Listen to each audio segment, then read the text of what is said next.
सर्वप्रथम सर्वांना श्री स्वामी समर्थ. स्वामी महाराजांच्या कृपेने तुमच्या सर्व चांगल्या इच्छा पूर्ण होत ही स्वामींचरणी प्रार्थना करते आणि आजच्या व्हिडिओला सुरुवात करते. तर उद्या 12 एप्रिल 2025 शनिवार रोजी चैत्र पौर्णिमा आलेली आहे आणि हनुमानांचा दिवस म्हणजे शनिवार आणि याच दिवशी उद्या हनुमान जयंती हनुमान जन्म उत्सव आलेला आहे. बघा किती सोन्यासारखा दिवस आहे. तर चैत्र पौर्णिमेला प्रारंभ होणार आहे 11 एप्रिल 2025 शुक्रवार रोजी उत्तर रात्री 3:21 ही चैत्र पौर्णिमा प्रारंभ होणार आहे आणि 13 एप्रिल रविवार रोजी पहाटे 5:51 ही पौर्णिमा तिथी समाप्त होणार आहे. बघा 12 एप्रिलला संपूर्ण दिवस रात्र ही पौर्णिमा तिथी असणार आहे. सोन्यासारखा दिवस आहे, मोठी पौर्णिमा आहे, हनुमान जयंती उत्सव आहे. ही संधी अजिबात सोडू नका. छान दिवस आहे, भरपूर सेवा उपासना आपल्याला करायची आहे. हिंदू मराठी नवीन वर्षाची पहिली मोठी पौर्णिमा म्हणजे देवी लक्ष्मीला आपल्या कुलदेवीला हा दिवस समर्पित आहे. हनुमान जन्म उत्सव मोठ्या उत्साहाने संपूर्ण भारतात चैत्र पौर्णिमा हनुमान जयंतीचा हा दिवस साजरा केला जातो. प्रत्येकाने या दिवशी लवकर उठायचं आहे. अगदी ब्रह्ममुहूर्तावर उठता आलं तर नक्की उठा, पण सूर्योदयाच्या आधी तर नक्कीच उठायचं आहे. या दिवशी अंघोळीच्या पाण्यात थोडीशी हळद टाकून आणि चिमूटभर तुरटी महिलांनो घरात आणूनच ठेवा. तुरटी बारीक करून घ्या, थोडीशी पाण्यात फिरवून घेतली आणि त्या पाण्याने आंघोळ केली तरीही चालेल. अगदी लहान लेकरांना हा उपाय केला तरीही चालेल. लेकरं किरकिर करतात, नजरबाधा लागते, आपल्याला काही वेळा कळत नाही लेकरं का रडतात. मोठी मुलं असतील चिडचिडपणा करतात, त्यांना कामात यश मिळत नाही, अभ्यासात लक्ष लागत नाही. मोठी पौर्णिमा आहे, तुरटी टाकून नक्की आंघोळ करा. अगदी सगळ्यांनी हा उपाय केला. 1 वर्षावरील मुलांना हा उपाय केला तरीही चालेल. चिमूटभर हळद महिलांनो आपण तर हळद टाकून नक्की आंघोळ करा. उद्याचा दिवस समर्पित आहे माता लक्ष्मीला आपल्या कुलदेवीला आणि माता लक्ष्मीला हळद खूप प्रिय आहे. हळद टाकून आंघोळ करा. सोन्याचे दिवस येतील. ज्या ज्या इच्छा असतील तुमच्या मनात लगेच माता लक्ष्मी नक्कीच पूर्ण करेल.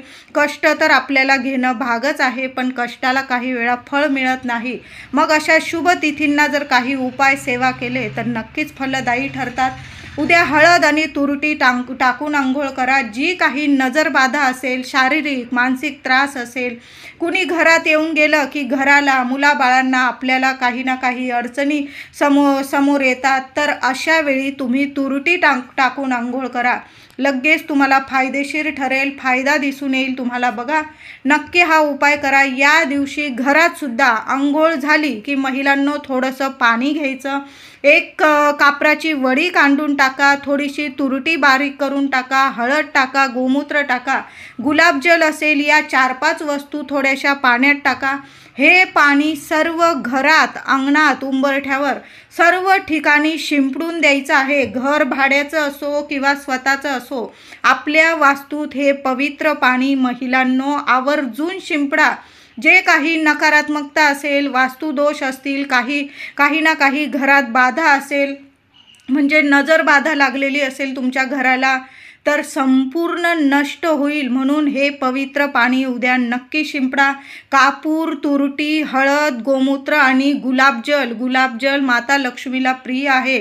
या सर्व वस्तूंनी माता लक्ष्मी आकर्षित होते, घरात टिकून राहते आणि घरातली जी अलक्ष्मी असते, दुःख असतं, दारिद्र्य असतं, चिंता असते घरातली, काही वास्तुदोष असतील घरात, संपूर्णपणे नष्ट होईल. हे पाणी आवर्जून महिलांनो घरात शिंपडून द्या.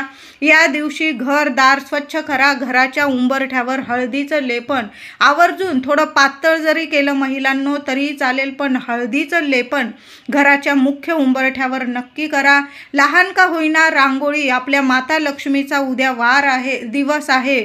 उद्या कुलदेवीला हा दिवस समर्पित आहे. चैत्र पौर्णिमा मोठा दिवस आहे. उद्या लहान का होईना दाराशी रांगोळी नक्की काढा. रोजच रांगोळी काढायला पाहिजे, पण नाही जमत रोज तर अशा तिथींना आवर्जून आपल्या घराच्या उंबरठ्याबाहेर थोडी का होईना रांगोळी जरूर काढा. लक्ष्मण रेषा असते आपल्या घरात, कधीच नकारात्मकता प्रवेश करून त्या रांगोळीच्या आतमधून प्रवेश करून येऊ शकत नाही. म्हणून रांगोळी आवर्जून आपल्या घराच्या मुख्य दाराशी नक्की काढा. दार सुद्धा स्वच्छ पुसून घ्या. आंब्याची डहाळी असेल 5 पानांची दारावर मुख्य दारावर लावून द्या. मुख्य दार पुसून हळदी कुंकवाने एक स्वस्तिक काढा. आजूबाजू 2-2 रेषा काढा. सुंदर अनुभव येईल. महिलांनो, हा उपाय दादांनी जरी केला, पुरुष दादांनी, तरीही चालेल, पण हे उपाय सेवा उद्या सकाळी झाल्याच पाहिजे. अगदी सकाळी 12 वाजेच्या आत आपल्या घरात या सर्व सेवा या गोष्टी झाल्याच पाहिजे. महिलांनो, आपल्यालाच या गोष्टींकडे लक्ष द्यावं लागतं, म्हणून आवर्जून या गोष्टी करायच्या आहे. उद्या गॅसची सुद्धा पूजा करा महिलांनो. बघा, अन्नपूर्णा माता तुमच्यावर प्रसन्न होईल. तुमच्या घरात अन्नधान्याला कशाला कमी राहणार नाही. या दिवशी कुलदेवीला थोडा का होईना दही भाताचा नैवेद्य दाखवायचा आहे. चैत्र पौर्णिमा आहे. तुमच्या घराजवळ जर देवी मंदिर असेल, शीतला देवीचं मंदिर असेल किंवा इतर देवी आई एकच आहे, नावं रूपं तिचे वेगवेगळे. काही वेळा काय होतं, उन्हाळा सुरू आहे, मुलांना ऊन वगैरे लागतं, काही ना काही आजारपण येतं. मग अशा चैत्र पौर्णिमेला थोडासा भात शिजवायचा आहे, त्यावर ताजं दही ठेवा, थोडीशी चमचाभर साखर टाका आणि देवीला घरात जरी तुम्ही हा नैवेद्य दाखवला कुलदेवीला आणि नंतर तो प्रसाद स्वरूप लेकराबाळांना तुम्ही खाल्ला ना, काही हरकत नाही. देवी मंदिर असेल तिथं पण दही भाताचा नैवेद्य दाखवा. घरात जरी दही भाताचा नैवेद्य दाखवला ना तरीही चालेल. उन्हाळा सुरू आहे, उन्हाळी कधीच आपल्या लेकराबाळांना आपल्याला बाधत नाही. चैत्र पौर्णिमेला दही भाताचा नैवेद्य आवर्जून दाखवा महिलांनो. उद्या देवघरातील देवांच्या मूर्तीवर सुद्धा तुम्हाला पंचामृताने किंवा दुधाने, नंतर स्वच्छ पाण्याने छान असा अभिषेक करायचा आहे तुम्हाला. किंवा काय करायचं, तांब्यावर पाणी घ्यायचं, त्यात थोडंसं कुंकू टाकायचं आहे आणि त्या कुंकवाच्या पाण्याने आपल्या कुलदेवीला आणि गणपती बाप्पाला तरी स्नान घालायचं आहे. नाहीतर तुम्ही दुधाने किंवा पंचामृताने, आधी स्वच्छ पाण्याने, मग दुधाने किंवा पंचामृताने, पुन्हा स्वच्छ पाण्याने असा अभिषेक घालायचा आहे. छान असं देवघर सुद्धा स्वच्छ करून टाका. पिवळं किंवा लाल कपडा अंथरून त्यावर देवांच्या मूर्ती स्थापन करायच्या आहे. आता देवांच्या मूर्ती तशा स्थापन करू नका.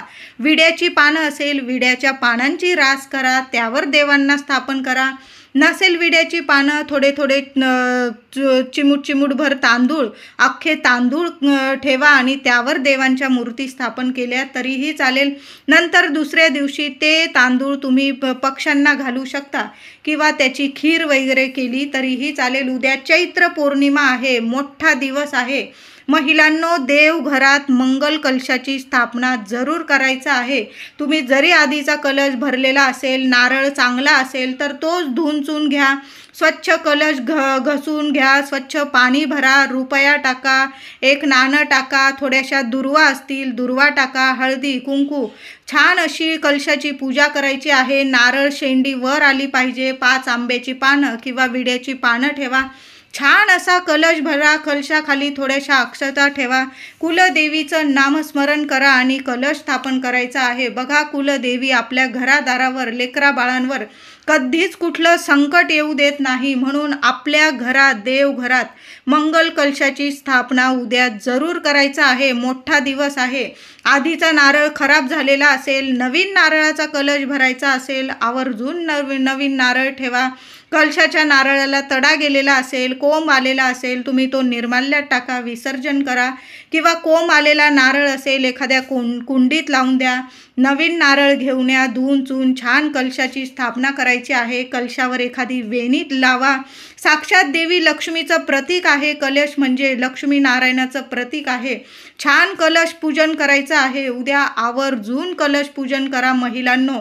काही ठिकाणी काय करतात, देवी आईची चैत्र पौर्णिमेला कुलदेवीची देवघरात आरती सुद्धा लावली जाते. म्हणजे पुरणाचे दिवे केले जातात किंवा कणकेचे दिवे चाणक्यांवर ठेवून, बऱ्याच महिलांना, माझ्या मैत्रिणींना माहीत असेल, त्यांच्या घरात या गोष्टी कुलदेवीच्या सेवेत चैत्र पौर्णिमेला आवर्जून केले जातात. काही ठिकाणी तर दर पौर्णिमेला देवी आईची, आपल्या कुलदेवी आईची आरती लावली जाते. पण चैत्र पौर्णिमेला खास करून देवी आईची आरती लावली जाते. मग पुरणाच्या दिव्यांची आरती लावली जाते. काही ठिकाणी कणकेचे दिवे चाणक्यांवर ठेवून 11-21 कणकेच्या चाणक्यांवर कणकेचे दिवे ठेवून आरती केली जाते. कुलदेवीचा मान सन्मान कुळाचार केला जातो. कुलदेवी समोर महिलांनो किंवा पुरुष दादा असेल, एक नारळ उद्या देवघरात कुलदेवी समोर आपली इच्छा बोलून एक नारळ फोडायचा आहे तुम्हाला. सर्वांनी हा नारळ नक्की फोडा. चांगला नारळ बघून आणा, लहान असला तरी चालेल, पाणीदार नारळ बघून आणायचा आहे. आणि कुलदेवी समोर तुमच्या मनात हातात नारळ घ्यायचा. मनात जी इच्छा असेल, लेकरा बाळांविषयी असू दे, तुमच्याविषयी असेल, काही अडीअडचणी असेल, देवी आईला बोलून घ्या की मी नारळ अर्पण करत आहे आणि तो नारळ फोडायचा आहे तुम्हाला.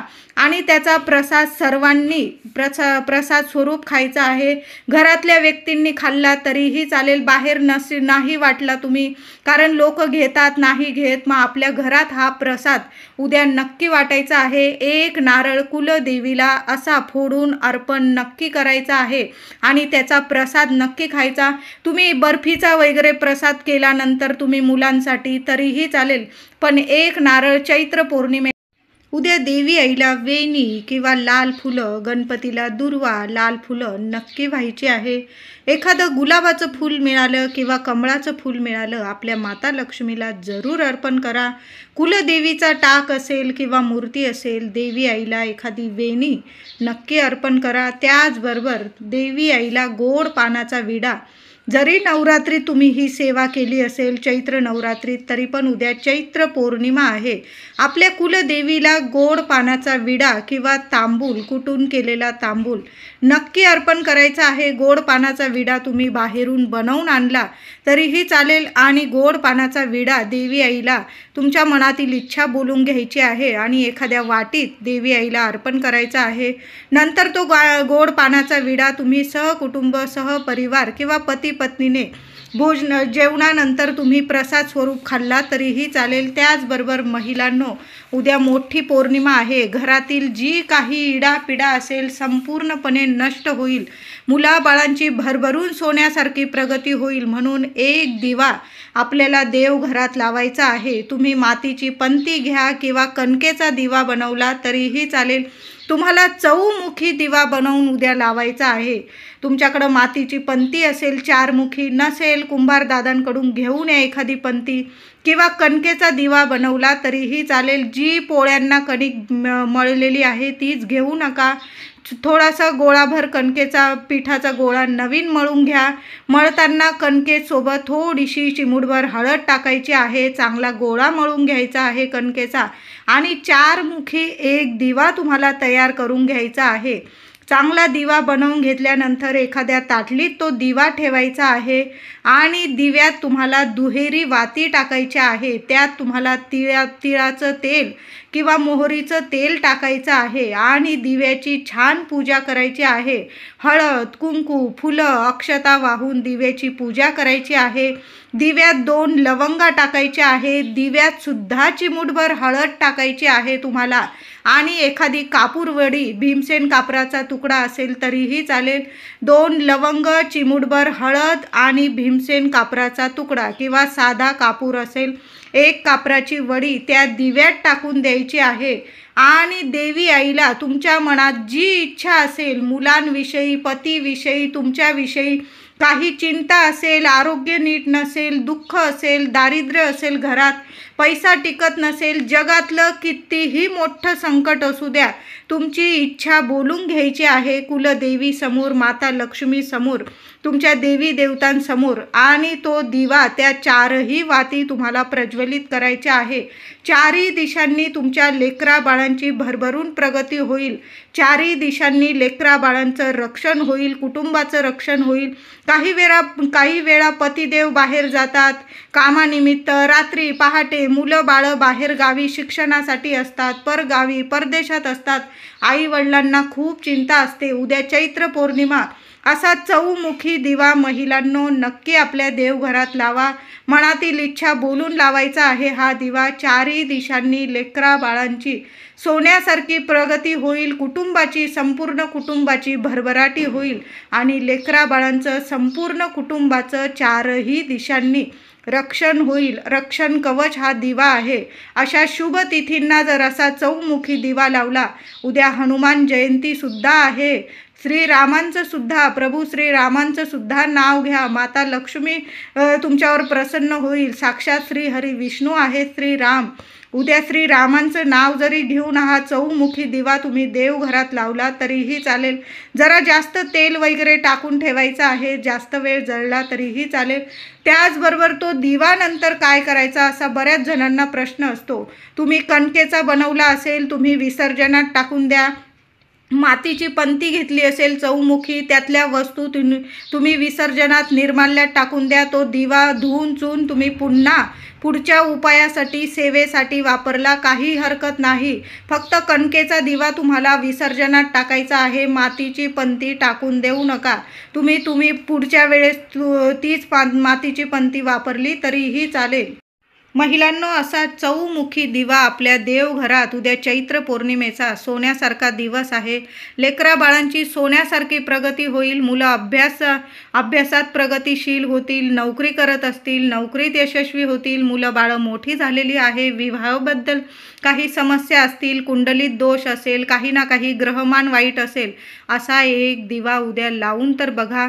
मुलांचे लग्न कार्य नीट सुरळीत पार पडतील. घरात संतान प्राप्ती होत नसेल, पतिदेवांना कुठल्या कामात यश मिळत नसेल, तुम्ही नोकरी असेल, तुमची व्यवसाय असेल, कुठल्या ना कुठल्या कामात अडचणी येत असेल, असा एक दिवा, प्रगतिशील दिवा आहे, रक्षण कवच दिवा आहे, असा एक दिवा आपल्या देवघरात नक्की लावा. मी पण लावणार आहे, तुम्ही पण नक्की लावा.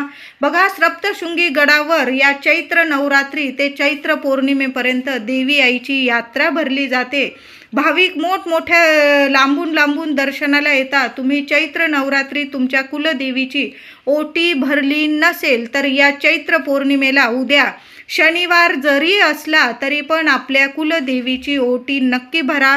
तुम्ही घरात जरी भरली किंवा मंदिरात जाऊन भरली तरीही चालेल. घराजवळ कुलदेवीचं मंदिर असेल तुमच्या, किंवा गावदेवी मंदिर असेल तिथं भरायची असेल तरीही चालेल, किंवा घरात भरली तरीही चालेल. आणि नवरात्रीत तुम्ही चैत्र नवरात्रीत भरली असेल तर उद्या नाही भरायची. तुम्ही भरली नसेल आणि तुमची राहून गेली असेल, आपल्याला नवरात्रीत आपल्या देवी आईची ओटी भरायची होती पण राहून गेली, असं बऱ्याच महिलांच्या मनात असेल तर उद्या चैत्र पौर्णिमेचा अतिशय सोन्यासारखा दिवस आहे. आपल्या कुलदेवीची ओटी घरात भरा, किंवा तुम्ही कुलदेवीच्या मूळ स्थानी जाणार असाल तिथं भरली, किंवा तुमचं गावदेवी मंदिर असेल तिथं भरली तरीही चालेल. कुलदेवीची ओटी भरताना सुद्धा एक गोड पानाचा विडा त्यात ठेवायला अजिबात विसरू नका. आपलं हिरव्या काचेच्या बांगड्या, खणा नारळाची ओटी भरली तरीही चालेल.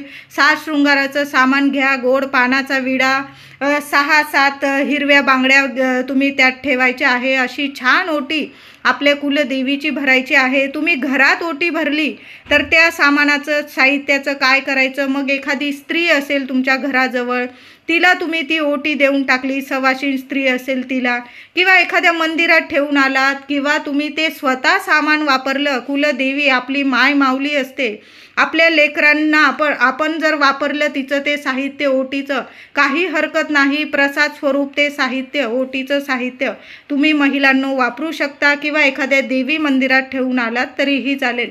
उद्या आठवणीने महिलांनो काय करायचं आहे? सकाळी सेवा करा ही, किंवा संध्याकाळी दिवा अगरबत्ती करून घ्यायचं, आसन घेऊन बसायचं आहे. तुम्हाला एक माळ, आपण स्वामींची नित्य सेवा तर करतो, त्यात तुम्हाला एक माळ आपली नवार्णव मंत्राची घ्यायची आहे. आवर्जून नवार्णव मंत्राची एक माळ घ्या. त्याचबरोबर तुम्हाला महिलांनो उद्या 8 वेळा झालंच तर 16 वेळा तुम्हाला महालक्ष्मी अष्टकाचा पाठ करायचा आहे. लेकरं बाळं असतात, 1 वेळा केला तरीही चालेल. 11 लवंग हातात घ्यायचे आहे, उजव्या हातात घ्यायचे आहे. कुलदेवीला माता लक्ष्मीला प्रार्थना करायची आहे आणि त्या 11 लवंग देवी आईच्या चरणी अर्पण करायचे आहे. नंतर त्या लवंग दुसऱ्या दिवशी काढून घ्यायच्या. तुम्ही तिजोरीत ठेवा किंवा गोडधोड प्रसाद वगैरे केला त्यात वापरून टाकल्या तुम्ही तरीही चालेल. उद्या चैत्र पौर्णिमेचा छान दिवस आहे. देवी आईला कुंकुमार्चनची सेवा नक्की द्या. 11 लवंग अर्पण करा. तुम्हाला जास्त लवंग अर्पण करायचे असेल, काही ठिकाणी देवी आईला लवंगांची माळसुद्धा अर्पण केली जाते. 11 लवंगांची 21 लवंगांची माळसुद्धा देवी आईला अर्पण केली जाते. तुम्ही माळ अर्पण करू शकता किंवा उजव्या हातात तुमची इच्छा बोलून देवी आईच्या चरणी 11 किंवा 21 फुलाच्या चांगल्या लवंग बघून देवी आईला अर्पण करायचे आहे. त्याचबरोबर देवी आईची सर्वात प्रभावी सेवा म्हणजे देवी आईला कुंकुमार्चनची सेवा. महिलांनो, सर्वांनी करा ही सेवा. उद्याचा दिवस खूप मोठा आहे. देवी आईला पायापासून डोक्यापर्यंत कुंकुमार्चन करायचं आहे तुम्हाला. ओम श्रीम नमः किंवा ओम कुलदेवताय नमः 11 वेळा करा, 21 वेळा करा किंवा जास्तीत जास्त तुम्हाला जेवढ्या वेळा कुंकुमार्चनची सेवा करता येईल ना तेवढ्या वेळा करायचं आहे. टाक असेल, फोटो असेल, श्रीयंत्र असेल, माता लक्ष्मीची मूर्ती असेल, कुंकुमार्चनची सेवा नक्की करा. उद्याचा दिवस खूप मोठा आहे. मग हे कुंकू नीट सांभाळून ठेवायचं आहे. दुसऱ्या दिवशी आपण जेव्हा पूजा करू हे कुंकू एखाद्या पुडीत किंवा डबीत सांभाळून ठेवा. वर्षभर आंघोळ केल्यानंतर ते महिलांनो कपाळी लावा. सुख सौभाग्यात नक्कीच तुमच्या भरभरून वाढ होईल आणि तुमच्या घरात अष्टरूपी माता महालक्ष्मी वास करेल. कशाला कधी कमी राहणार नाही. जे पण स्वप्न बघाल ते यशस्वीच होईल. तुमची सर्व स्वप्न, लेकरा बाळांविषयी काही इच्छा असेल, संपूर्ण इच्छा पूर्ण होईल. उद्या गोड खिरीचा महिलांनो देवी आईला काही नैवेद्य दाखवणार असाल तर उद्या गव्हाची बनवा, रव्याची बनवा किंवा तांदळाची. देवी आईला उद्या गोड खिरीचा नैवेद्य नक्की अर्पण करा. लहान लेकरं असेल, गोड खिरीचा नैवेद्य लेकरांमध्ये प्रसाद स्वरूप वाटला तरीही चालेल. बघा, लेकरा बाळांच्या कोणी मुली असतील लहान, त्या मुलींना जरी तुम्ही हा खिरीचा नैवेद्य दिला, आधी देवघरात नैवेद्य दाखवून द्या, मग लेकरा बाळांना नैवेद्य द्यायचा आहे प्रसाद स्वरूप. त्या लेकरांच्या चेहऱ्यावर इतका आनंद असतो आणि तोच तर खरा माता लक्ष्मीचा आनंद असतो. बघा, गोड खिरीचा नैवेद्य देवघरात दाखवा आणि एखाद्या मुलीला, तुमची मुलगी असेल तिला जरी दिला तो गोड खिरीचा नैवेद्य, बघा लेकरं कशी खूप खुश होतात आणि देवी आई आपल्यावर प्रसन्न होते. उद्या नैवेद्य आवर्जून गोड खिरीचा नैवेद्य दाखवायचा आहे. खिरीमध्ये थोडीशी केशर टाकता आली किंवा तुम्हाला मखाणे असतील तुमच्याकडं तर खिरीत आवर्जून मखाणे टाका आणि त्याचा नैवेद्य दाखवायचा आहे तुम्हाला. या दिवशी हनुमान जयंतीसुद्धा आहे. उद्या खूप मोठा दिवस, हनुमान जयंतीचा दिवस आहे. अगदी उठल्यापासून डोळे उघडताच जय श्रीराम बोलून उद्या दिवसाची सुरुवात करायची आहे. रामांचे नामस्मरण करा, प्रभू श्रीरामांचे नामस्मरण करा. तुमच्या दरवाजावर किंवा तुमच्या घरात कुठं हनुमानांचा फोटो लावलेला असेल, आता दक्षिणमुखी दार असेल तिथंच हनुमानांचा फोटो लावतात असं नाही. तुमचं पूर्व पश्चिम दार असेल, उत्तर दिशेला असेल, तुम्ही पंचमुखी हनुमानाचा फोटो आपल्या संरक्षणांसाठी सर्वांनी जरी आपल्या मुख्य दारावर बाहेरून लावला तरी काही हरकत नाही. असं नाही की दक्षिणमुखी दार आहे आणि मग त्यांनीच पंचमुखी हनुमानांचा फोटो आपल्या दारावर, मुख्य दारावर वरती लावायचा असं नाही. पूर्व, पश्चिम, उत्तर, दक्षिण चारही दिशांना तुमचं दाराचं मुख असेल तिथं तुम्ही पंचमुखी हनुमानाचा फोटो लावू शकता. आजपर्यंत लावला नसेल आणि तुम्हाला लावायचा असेल तर उद्याचा दिवस खूप छान आहे. फोटो घेऊन या. उद्या छान पुसून वगैरे घ्यायचा आहे. शेंदूरचा टिळक लावायचा आहे. पायाशी सुद्धा शेंदूर लावा. जय श्रीराम बोलून उद्या आपल्या मुख्य दारावर बाहेरून पंचमुखी हनुमानाचा फोटो लावून द्यायचा आहे. आधीचा लावलेला असेल उद्या स्वच्छ पुसून घ्यायचा आहे. उतरवू नका फोटो फक्त तिथल्या तिथं स्टूलवर वगैरे उभं राहून फोटो पुसून घ्यायचा आहे. एकदा फोटो लावला की तो उतरवायचा नाही. तो फोटो पुसून घ्यायचा आहे, फुलहार घालायचा आहे. तुम्हाला छान अशी पूजा करा, धूप दीप ओवाळून घ्या, जय श्रीराम बोलून नमस्कार करून घ्यायचा आहे. बघा, ज्या घरात श्रीरामांचं नामस्मरण होतं त्या घरात हनुमानांची कृपा, अखंड कृपा राहते. त्या घरावर कधीच कुठली बाधा प्रवेशसुद्धा करू शकत नाही. उंबरठ्यावर तुमच्या कधीच कुठली नजर बाधा असू द्या, भूत पिशाच कुठलीही बाधा असू द्या, कोणीच तुमच्या घराच्या उंबरठ्यावर सावलीला सुद्धा उभं राहणार नाही. उद्या प्रभू श्रीरामांचं नामस्मरण करत राहा. या दिवशी घराजवळ एखादं पिंपळाचं झाड असेल, छान असं पिंपळाचं पूजन करायचं आहे, पाणी अर्पण करा. एखादा गुळाचा खडा पिंपळाच्या झाडाखाली नक्की ठेवून यायचा आहे. जसा जसा पिंपळाच्या झाडाखाली किडे मुंग्या तो गुळाचा खडा खातील, तसं तसं तुमच्या आयुष्यातील दुःख, संकट, काळजी, आरोग्य नीट नसेल, काही आजारपण असेल, संपूर्ण नष्ट होईल. उद्या पिंपळाचे पूजन करा. उद्या शनिवार आहे, पिंपळाला स्पर्श करायचा आहे. बरेच जण विचारतात पिंपळाला कधी स्पर्श करायचा, तर शनिवारी स्पर्श करायचा. उद्या हनुमान जयंतीचा दिवस आहे. साक्षात लक्ष्मी नारायण वास करता पिंपळामध्ये. उद्या पूजन करून घ्या, स्पर्श करा. 21 प्रदक्षिणा घालायच्या आहे. ओम नमो भगवते वासुदेवाय नमः, नाहीतर जय श्रीराम जय श्रीराम. उद्या पिंपळ पूजन करताना सुद्धा तुम्ही रामांचं, प्रभू श्रीरामांचं नामस्मरण केलं तरीही चालेल. उद्या हनुमान जयंती, सकाळी किंवा संध्याकाळी हनुमान मंदिरात जायचं आहे. बरोबर जाताना 11 किंवा 21 उडदाचे, काळ्या उडदाचे दाणे बरोबर घेऊन जा. थोडं तेल बरोबर घेऊन जा. चमेलीचं नसेलच तर मग तिळाचं नेलं, मोहरीचं नेलं तरी काही हरकत नाही. चमेलीचं बघा मिळून जाईल तुम्हाला. नाहीच मिळालं तर तेल, तुम्ही दुसरं तेल नेलं, अगदी तिळाचं असेल, मोहरीचं असेल तरीही चालेल. बरोबर तेल घेऊन जा. गूळ फुटाणे बरोबर अवश्य घेऊन जा. बाकी नैवेद्य तुम्ही मोतीचुराचे लाडू, ऑरेंज कलरचे तुम्हाला मोतीचूरचे लाडू मिळाले तर मोतीचूरचे लाडू बरोबर घेऊन जा. पण गूळ आणि फुटाणे अवश्य बरोबर घेऊन जा. गूळ फुटाणे हनुमानांना खूप प्रिय आहे. मोतीचूरचे लाडू घेऊन जा. बुंदी, जिलेबी, तुम्हाला जो नैवेद्य दाखवायचा आहे देवांना सर्व प्रिय आहे, पण गूळ फुटाणे खूप प्रिय आहे. 5 रुईच्या पानांची माळ तिथं मंदिरात तुम्हाला मिळून जाईल आणि तुम्हाला न्यायचा आहे बरोबर 1 दिवा. मग तुम्ही मातीची पंती घेतली तरीही चालेल. आधीची असेल धुवून स्वच्छ घ्यायची आहे. त्यात तुम्हाला दुहेरी वाट टाकायची आहे. तेलाचा दिवा लावायचा आहे तुम्हाला हनुमान मंदिरात. पूजा नीट करून घ्यायची आहे. देवांना उडदाचे दाणे, तेल अर्पण करायचं आहे. त्याचबरोबर रुईच्या पानांची माळ अर्पण करायचं आहे. गूळ फुटाण्याचा नैवेद्य दाखवायचा आहे आणि हनुमानांसमोर तुम्हाला जय श्रीराम बोलून तो दिवा लावून घरी यायचं आहे. मनात तुम्हाला जी इच्छा असेल तुम्ही बोलून घ्या. नाही बोललात तरी श्रीराम, हनुमान सर्व काही जाणतात. आपल्या भक्तांच्या मनोकामना काय आहेत, काय दुःख आहे, काय चिंता आहे, प्रभू श्रीरामांना सर्वांची चिंता आहे.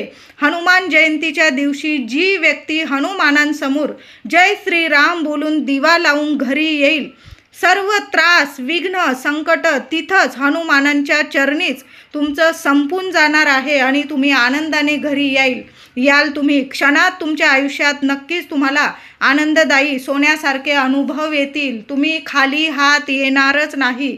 मी सांगते तुम्हाला, जय श्रीराम बोलून तुम्ही हनुमानांच्या मंदिरात चरणांजवळ तुम्ही दिवा लावून यायचा आहे. हनुमानांच्या चरणी तुम्हाला प्रभू श्रीरामांचं नाव घेऊन तुमची इच्छा बोलून घरी यायचं आहे. तुम्ही 100 काय 1000% सांगते, तुम्ही उद्या खाली हात येणार नाही. तुमची प्रत्येक इच्छा, जगातलं कितीही मोठं संकट असू द्या तुमच्यावर, तुमची प्रत्येक इच्छा पूर्ण होणार आहे.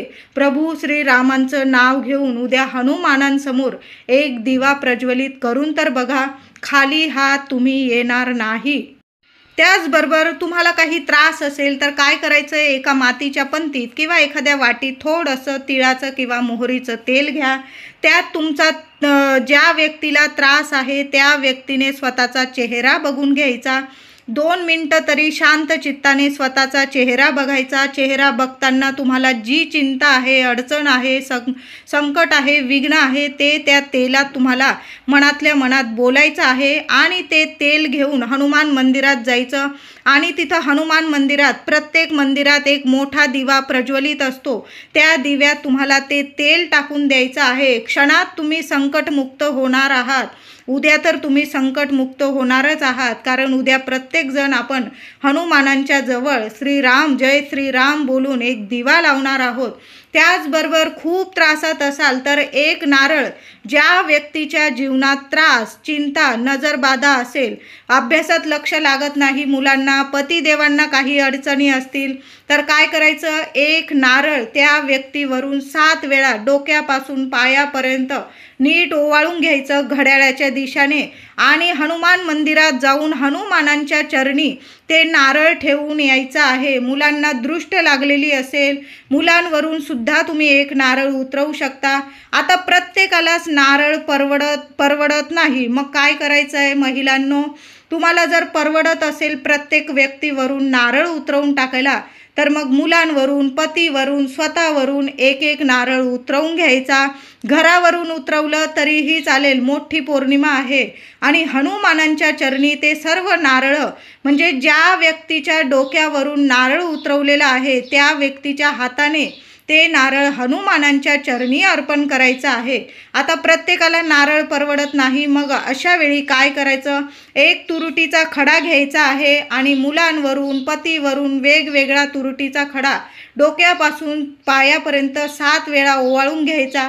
चूल वगैरे असेल त्यात तुम्ही अग्नीत टाकून दिला किंवा वाहत्या पाण्यात टाकून दिला तरीही चालेल. क्षणात मुलांची दृष्ट नजरबाधा लगेच उतरून जाईल. बाधा उतरवण्यासाठी तुरुटी खूप प्रभावी असते. उद्या चैत्र पौर्णिमेच्या दिवशी मुलांवरून, पतीवरून, ज्या व्यक्तीला नजरबाधा लागलेली आहे त्या व्यक्तीवरून एक तुरुटीचा खडा 7 वेळा ओवाळून तुम्ही पाण्यात टाकून दिला किंवा चूल वगैरे असेल त्यात टाकून दिला तुम्ही अग्नीत तरीही चालेल. गॅसवर वगैरे घरात तो तुरुटीचा खडा, उतरवलेला तुरुटीचा खडा जाळू नका. तुम्ही सरळ बेसिनमध्ये टाकून दिला, हात धुवून घेतला तरीही चालेल. तुरुटीचा खडा उद्या तुम्हाला तुमच्या चारही दिशेंना, तुमचं घर लहान असो किंवा मोठं असो, एक एक तुरुटीचा खडा तुम्ही 4ही दिशेंना एखाद्या मातीच्या पंतीत थोडंसं चिमूटभर खडं मीठ घ्यायचं आणि एक एक तुरुटीचा खडा 4ही दिशेंना, 4ही कोपऱ्यांना तुम्ही ठेवून दिला. तुमचे रूम असतील 3-4, त्यात प्रत्येक रूममध्ये एक एक मातीची पंती, त्यात थोडं चिमूटभर खडं मीठ आणि एक एक तुरुटीचा खडा, अशा पद्धतीने ठेवून दिलं तरीही चालेल. खूप प्रभावी ठरेल. घराला कधी नजरबाधा लागणार नाही. कधी वास्तुदोष असतील, काही पितृदोष असतील, घरात कुणी येऊन गेलं की घरात नजरबाधा होते, अडीअडचणी येतात, खूप खूप त्रास असतात घरात, तर अशा पद्धतीने तुम्ही चैत्र पौर्णिमेला थोडं खडं मीठ आणि एक एक तुरुटीचा खडा आपल्या घरात, कितीही रूमचं तुमचं मोठं घर असू दे, प्रत्येक रूममध्ये तुम्ही जरी ठेवून दिलं मातीच्या पंत्यांमध्ये किंवा तुमच्याकडं छोट्या छोट्या काचेच्या वाट्या असतील त्यात जरी थोडं जाडं मीठ, खडं मीठ आणि एक एक तुरुटीचा खडा ठेवून दिला तरीही चालेल. आता काही वेळा बाथरूममधून सुद्धा खूप नकारात्मकता येते, मग बाथरूममध्ये तुम्हाला खडं मीठ ठेवायचं नाही. फक्त एक तुरुटीचा खडा तुम्ही खिडकीजवळ वगैरे ठेवून दिला एखाद्या मातीच्या पंतीत तरीही चालेल. उद्याचा दिवस खूप मोठा आहे. हे उपाय जर करायचे असतील तुम्हाला घरात वगैरे तर तुम्ही उद्या नक्की करा. त्याचबरोबर तुम्हाला घरात मुख्य दारात जरी तुरुटीचा खडा बांधायचा असेल तुम्हाला तर तुम्ही बांधू शकता. एखादा पांढरा किंवा काळा कपडा घ्यायचा आहे आणि एक मोठा तुरुटीचा खडा घ्या, 5 लवंग घ्या, बांधून घ्यायची. तुमची इच्छा बोलून घ्यायची की माझ्या घरादाराला, लेकरा बाळांना कधीच कुणाची नजरबाधा व्हायला नको, सतत घरात अखंड लक्ष्मी नांदू दे, ते घरात धन धान्य पैसा टिकून राहू दे, आरोग्य नीट राहू दे, असं बोलून तुम्ही तुरुटीचा खडा आपल्या मुख्य दारात आतून बांधून द्यायचा आहे. दिशा बघू नका, कुठल्याही दिशेला तुम्ही तुरुटीचा खडा आणि 5 लवंग एका कपड्यात बांधून लावून दिले तरीही चालेल. खूप प्रभावी ठरेल. कधीच तुमच्या घरादाराला नजर लागणार नाही. उद्या गाय मिळाली तुम्हाला तर गाईला स्वतःच्या हाताने ताजी चपाती, त्याला थोडंसं तूप लावून घ्या, गुळाचा खडा ठेवा, स्वतःच्या हाताने गाईला हा नैवेद्य खाऊ घालायचा आहे. गाय जर तुमचा हात चाटत असेल तर चाटू द्या, भाग्योदय होईल तुमचा. तुम्हाला चना डाळ आणि गूळ खाऊ घालायचा असेल तर तुम्ही तो सुद्धा स्वतःच्या हाताने खाऊ घाला. लग्न कार्यातील अडथळे दूर होतात याने. त्याचबरोबर उद्या देवी आईची कापूर आरती आपल्याला सर्वांनी करायची आहे. सहकुटुंब सहपरिवार उद्या संध्याकाळी एकत्र येऊन देवी आईची कापूर आरती करायची आहे. गणपती बाप्पाची करा, आपल्या कुलदेवीची करा, अजून आरती करायची असेल तुम्ही आरती करायची आहे. आरती करून झाल्यानंतर जो कापूर जाळणार आहोत त्याबरोबर तुम्हाला 5 लवंग जाळायचे आहे. थोडासा लोबान किंवा गुगल असेल तुमच्याकडं तो जाळायचा आहे. एखादा बारीकसा गुळाचा खडा त्यावर जाळा. 2-3 थेंब तुपाचे टाकून द्यायचे आहे. असा छान धूप महिलांनो उद्या आवर्जून घरात करा. चैत्र पौर्णिमा आहे, मोठी पौर्णिमा, कुलदेवीचा हा मोठी सेवा आहे, ही प्रभावी सेवा. असा धूप आपल्या घराच्या कान्याकोपऱ्यात फिरवायचा आहे आणि ते धुपाचं भांडं मुख्य दारात आणून ठेवायचं आहे. नंतर नावाला सुद्धा तुमच्या घरात नजरबाधा कुणाची कधी लागणार नाही. लेकरा बाळांची भरभरून सोन्यासारखी प्रगती होईल. असा धूप उद्या संध्याकाळी जरूर करा. आणि उद्या देवांची आरती करायला अजिबात विसरू नका. कापूर आरती करायची आहे सहकुटुंब सहपरिवार. व्हिडिओ आवडला असेल तुम्हाला तर लाईक करा, शेअर करा, चॅनलला कृपया सबस्क्राईब करा. धन्यवाद.